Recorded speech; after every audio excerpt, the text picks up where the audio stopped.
The bracelet still smelled faintly of her perfume, jasmine, soft and sweet, like the kind of lie that slips between smiles. I remember holding it in my hand the night before, running my thumb over the silver links, thinking how it shimmered like something meant to be remembered. I'd spent weeks finding the right one, not too flashy, not too plain, something that would whisper, "I see you, I still love you," even when she barely looked my way anymore. She hadn't thanked me, not even a glance. It sat unopened on the coffee table for 2 days, like an accusation neither of us wanted to touch. When she finally picked it up, it was only to move it out of her way like clutter. I told myself she was tired, that work was draining her, that maybe my timing was bad. But when someone you love doesn't even pretend to care, the silence feels radioactive. That night, she said she was going to her sister's, girls' night, she called it, her tone light, her eyes already somewhere else. I kissed her cheek and tasted nothing. The next morning, she didn't come home. She texted at noon, stayed over. Don't wait up tonight either. 2 sentences. No punctuation. No heart. I should have called. Should have demanded an answer, but I didn't. I wanted to be the calm husband, the trusting one, the kind she wouldn't have to hide from.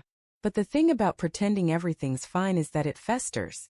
And by the 3rd day, it had turned into something ugly enough to push me into my car and drive to her sister's house.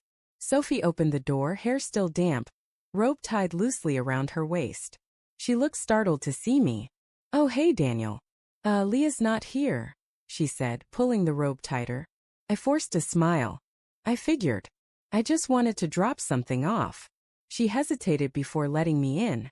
The air smelled like coffee and lavender candles, her scent, not Leah's.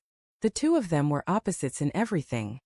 Leah, calculated elegance. Sophie, messy warmth. On the counter sat a half-eaten slice of chocolate cake and a single silver bracelet, my bracelet. The one Leah hadn't cared enough to even unwrap. For a second, I thought my mind was playing tricks on me. But then I saw the small engraving on the clasp, to L. Always. Sophie followed my gaze. "Oh, Leah didn't want it, so she said I could have it."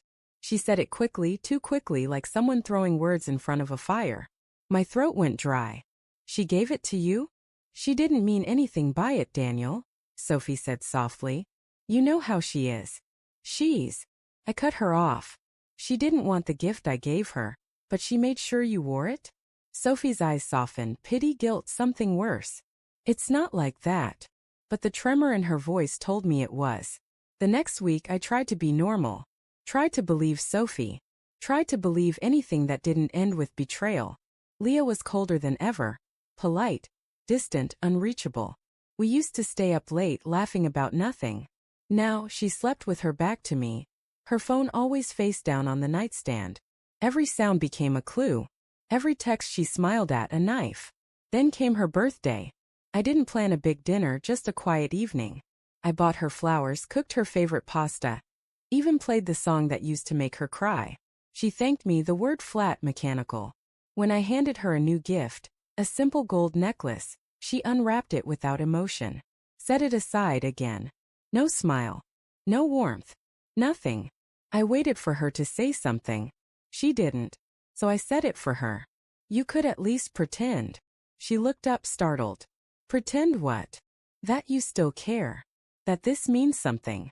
She blinked, lips parting, then closing again. "You're reading too much into things, Daniel. I'm just tired. Tired. Always tired." That night, she left early, saying she needed to check on Sophie. She'd been feeling down. I said nothing, just nodded.